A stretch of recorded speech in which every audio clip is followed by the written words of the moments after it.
इस चैप्टर की स्टार्ट पिछले चैप्टर के एंड से होती है, जहाँ पर चियोन कुछ समझ रखा होता है और यहाँ पर हमको बताया जाएगा चियोन क्या समझता है। तो चियोन मैंने सोचता है कि अच्छा तो इसका मतलब जो होल्स है ना स्टोन पिलर पे, उसको वो इस चीज़ को रेफर कर रहे हैं। और वो नैनो को बोलते हैं नैनो सारे स्टोन्स को मतलब उन हटा दो, सिर्फ इन 24 स्टोन को रहने दो। और नैनो बोलते ठीक है। और उसके बाद हम देखते हैं वहाँ पर कुछ तो स्टोन रहता है, वहाँ पर कुछ ना कुछ लिखा हुआ होता है। फिर चियोन बोलता है अच्छा तो ये एक टेक्स्ट है एक ब्रीथिंग टेक्निक के लिए, और ये टेक्स्ट ऐसे कह रहा है कि एक इंसान को अपने इंटरनल एनर्जी को फ्लो करना पड़ेगा स्पेसिफिक ब्लड प्रेशर पॉइंट्स के थ्रू, और ये स्पेसिफिक वे मूविंग का। और ये मूवमेंट्स है ना, ये बिल्कुल आइडेंटिकल है मूवमेंट्स का जो कि वो स्वॉर्ड टेक्निक है ना सफायर मोनोलिथ के ऊपर उसके। तो क्या ये ऐसा हो सकता है कि, और चियोन आगे बोलते हैं कि मैं बिल्कुल बिलीव नहीं कर पा रहा, और ये मेरे को चाहता है कि मैं ऐसे उस ब्रीथिंग टेक्निक को परफॉर्म करूँ और उसी एग्जैक्ट मोमेंट पर मैं उससे मतलब हेवनली डिमन स्वॉर्ड आर्ट्स को भी परफॉर्म करूँ। और नॉर्मल ब्रीथिंग टेक्निक से ना वो अपने मतलब कंट्रोल करती है की को, जब हम सिट करते हैं अपने लेग्स को है ना क्रॉस करके, और ये बहुत ज़्यादा ईजियर होता है ब्रीथ करने के लिए। और ये कितना ज़्यादा ओड है, चलो मैं इसको एक बार परफॉर्म करता हूँ। और फिर वो नैनो को बोलता है कि नैनो एक काम करो, सारी इन्फॉर्मेशन को ना मेरे को जल्दी से दे दो, और तुम स्टार्ट करना है हेड से फिर टेल तक जाना ड्रैगन के। और नैनो बोलती है हाँ मैं समझ के सारी इन्फॉर्मेशन आपके ब्रेन में डाल देती हूँ मैं। और फिर चियोन ब्रेथ करने लग जाता है। उसके बाद चियोन उसी ब्रेथ करते करते अपने मतलब ऑरा को रिलीज करने लग जाता है। और नैनो बोलते हैं एक पावरफुल एनर्जी है ना वो रैपिडली फ्लो कर रही है आपके 14 मेरिडियन से, और वो कुछ एनालाइज करने लग जाती है। और फिर चियोन है ना मतलब परफॉर्म करने लग जाता है अपने टेक्निक को, और ये वही एब्सोल्यूट टेक्निक होती है मेरे हिसाब से, हेवनली डीमन स्वॉर्ड आर्ट जो भी बोल सकते हैं आप। और चियोन इसको बहुत अच्छे से परफॉर्म कर रहा होता है। और फिर सीन शिफ्ट होता है, हम उन्हीं दो गार्ड को देखते हैं जो कि बढ़िया से उबासी ले रहे होते हैं। यार भाड़ में जाए वो बंदा जो अंदर पड़ा हुआ है, अपन को सोना है। और हम देखते हैं चियोन जो कि बहुत ज़्यादा मेहनत कर रहा होता है, उसके पसीने पसीने आ रखे होते हैं और वो इस टेक्निक को परफॉर्म कर रहा होता है। और फिर चियोन थोड़ा सांस लेता है, बोलते हैं नैनो ये बताओ मैं कितनी देर से ये सब कर रहा हूँ। और फिर नैनो बोलती है कि तुम बताओ 2 घंटे से लगभग मोशन के अंदर हो। और चियोन बोलते हैं मैं 2 घंटे से मतलब ये सब कर रहा हूँ, मेरे को फटीग बिल्कुल फील नहीं हो रही और मैं एकदम रिफ्रेश फील हो रहा हूँ। और मेरे को ऐसा फील हो रहा है कि मेरी की है ना बहुत ज़्यादा फास्ट फ्लो कर रही है, जैसे जैसे मैं इन मूवमेंट्स को वो कर रहा हूँ रिपीट कर रहा हूँ। तो और नैनो बोलती है हाँ तुम सही बोल रहे हो, तुम्हारी एनर्जी जरूर से फास्ट हो चुकी है। और चियोन बोलता है सही में, तो मेरे को क्या अपनी की यूज़ करनी चाहिए। फिर अपना चियोन अपनी की को यूज़ करने लग जाता है, और इस बार बहुत ज़्यादा की उसके आसपास से निकल रही होती है। और चियोन बोलता है कि अरे ये तो बहुत ज़्यादा फास्ट हो चुकी है। और चियोन सोचता है कि मैं अपनी की को है ना और भी ज़्यादा फ्रीली अपने रिलीज कर सकता हूँ, क्योंकि ये बहुत ज़्यादा फास्ट हो चुकी है। और चियोन बोलता है कि ये मतलब बिल्कुल कंपेयर नहीं कर सकते अपने 1000 मार्शल ब्रीथिंग टेक्निक से, और ये सही में एक एब्सोल्यूट ब्रीथिंग टेक्निक है। और मूवमेंट्स और ब्रीथिंग टेक्निक को एकदम से हार्मोनाइज करना एक से, मेरे को समझ आ रहा है ये क्यों एक स्वॉर्ड आर्ट है।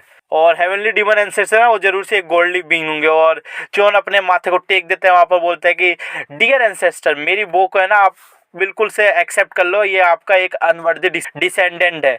और हम फिर 4 दिन बाद का सीन देखते हैं, और हमको इन्फॉर्मेशन बताई जाती है कि बाहर क्या सीन चल रहा है। तो जो अपना ब्लेड क्लैन का कैरेट होता है उसके बाद 4 नेम टेक होते हैं, जो अपना स्वॉर्ड क्लैन का कैरेट होता है उसके बाद 2, और एक सामा चेक होता है कैरेट नंबर 700 उसके बाद 2 नेम टैग होते हैं, और बाकी 7 कैरेट के बाद एक एक नेम टैग होते हैं, और टोटल ऑफ 11 ग्रुप बन सकते हैं।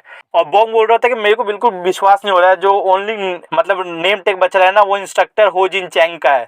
और गो बोलता है कि हाँ मैंने भी ये सब सोचा था, और मेरी वरीज है ना बहुत ज़्यादा खराब, मतलब जो मैंने सोचा था ना वही हो गया। और बॉन्ग बोलता है कि 3 जनों ने ना आधे ज़्यादा नेम टैग को है ना अपने पास रख लिया, लेकिन कोई पर्सन उसको क्रिटिसाइज और फेस ऑफ नहीं कर रहा क्योंकि वो बहुत ज़्यादा स्किल्ड है। और गो बोलता है कि मतलब जो रूमर्स है ना उसके हिसाब से तो वो proficient expert martial art powers पा चुके हैं, या फिर वो ट्रू एक्सपर्ट पावर्स भी अचीव कर चुके हैं, और उन्होंने बहुत ज़्यादा फोर्सेस को अपने पास गैदर कर रखा है। और एक बंदा बोलता है कि ये हमारे लिए बहुत ज़्यादा बुरा हो सकता था, और दूसरा बंदा बोलता है यार अपने को ब्राइट साइड के ऊपर देखना चाहिए, हमने सारी वरीज को है ना हटा रखा है। और एक बंदा 2 बंदों का नाम लेता है, वुंग चुंग एंड हो धा मुंग, वो वासड, वो मतलब कुछ ऐसे बंदे होते हैं जो कि इनके ग्रुप को छोड़ चुके होते हैं और वो दूसरे ग्रुप के अंदर चले जाते हैं।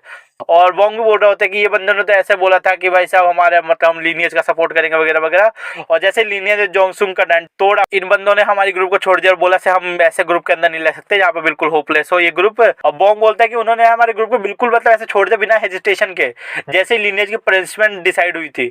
और वो एकदम अपॉर्चुनिस्टिक है, और मेरे को लगता है वो अगले ग्रुप में जाके अच्छा कर ले तो बढ़िया बात है। और यहाँ पर थोड़ा साइलेंस हो जाता है, और बॉन्ग सोचता है कि यार मैंने तो मूड को बहुत ज़्यादा डाउन कर दिया। और फिर बॉन्ग बोलता है नहीं नहीं नहीं हमको डाउनर मतलब डाउन साइड में नहीं जाना। अब बॉन्ग बेग्गी वहीं पर होता है, और बॉन्ग बेग्गी की तरफ इशारा करके बोलता है ये बंदा हमने जरूर से 2 बैड गाइस को खो दिया है, लेकिन ये बेग्गी ये 100 ऐसे बंदों के बराबर है। अब बेग्गी बोलता है यार मेरे ऊपर इतना विश्वास, अरे यार।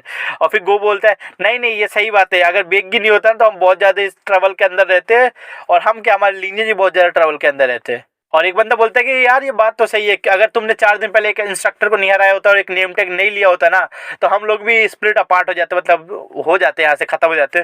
तो मैं बहुत बहुत थैंकफुल तुम्हारे लिए। और बेग्गी बोलते हैं मैंने मतलब मेरा कुछ डेप्थ है कैडेट नंबर 7 के ऊपर, तो मैं बस चाहता था उसकी हेल्प करना, और मेरे को भरोसा नहीं है कि वो मेरे को एक्सेप्ट करेगा। गो बोलता है कि अगर हमारे लीनियज को तुम अच्छे नहीं लगते ना, तो वो तुम्हारी कभी हेल्प ही नहीं करते।